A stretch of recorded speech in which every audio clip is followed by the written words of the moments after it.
bismillah magacaygu waa Yaxya Cabdi Cali Yaxye Baash maansadan magaceeda waxa la yiraahdaa adoon waxay ka hadlaysaa maansadani galdaloolooyinka ama eexaha ama iimaha qofka aadmigii leeyahay aynu markasta ugu baahanahay inaynu istighfaarta iyo dambi dhaafka eebe ku kabno oo aynu ku gufayno sidaa daraadeed maansadani waa duco iyo alla bari aynu ilaahay ku baryayno gaar ahaan bishan Ramadaan ee barakaysan waxay maansadu oranaysaa rabbow waxaan ahay adoon islaan muslimo xamdiya arkaantiyo tiirarkiyo qiro shahaada falay rasuul malag aakhiriyo jannada aamine cadaab ku caabuday kali ahaan cid iyo soo marin abaan amaanaan ku sidaa ayaan kaygiyo hadhow umuurana waan rabaa xabaalana waan arkaa wad iyo eel waan hubaa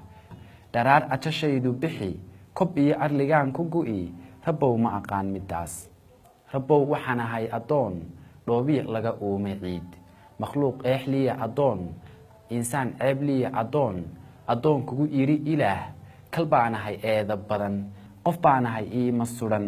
ilowshuhu way astaan ilduufkuna way aqoon ibaa igu taal waswaas ka ula damacayga falan haddaanad ahayn qafuur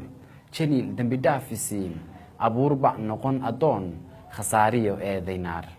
qiyaamuhu waa ayaan daraar ashtakooyin badan nimciyo ikhtiyaar ragulan awlaadana aan la tirin anfaacina aan la tabin hadduu kun lahaa adduun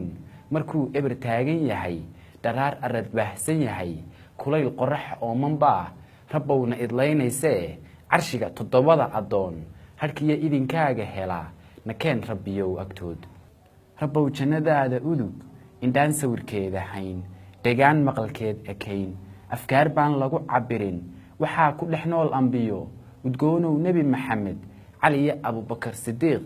ansaartii madiine iyo asxaabtii baan rabaa inaan la jiroon arkee adaa karayee rabbow abaajahal hay dhaweyn af iyo carab iyo qoraal tixdiyo arartaan ka dhaho hadday tahay sama adeeg adaan raje kaa qabaa fadliyo ajar kaa filaa ammaan iyo baan i hoda adduun iyo maalka gura cidnaba kama sugo ama qofkii ooyaan dartaa kulayl olol iyo cadaab jaxiima ilsaarahayn rabbow iga keen ilmada idaajaa iyo watiin kolkaan arraxmaan akhriyo rabbow iga keen ilmada kolkaan eegmada dhulkiyo abuurtiyo dheehda buur cir iyo uunkaagan dadan eebow labadii i bilay aabbiyo hooyadii i dhalay siday amba ii korsheen rabbow adna iigu dhowr daraar weeyaan ifkuye jaliil hay oofsanuun anoon weli gudin abaal axsaantay ii faleen haddaan ambadoon mugdiga kuluma oogli i habeen rabbow ii daar ilays iftiin iyo nuur cilmiya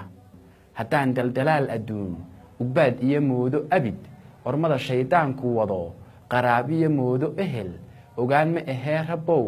albaabka hanuunku jiro abbaar igu soo hadee falkayga ikhlaas ku dayr caqiidiyo diin ku ood rabbow iga dhowr iblays ishiyo ruuxiyo asha kulul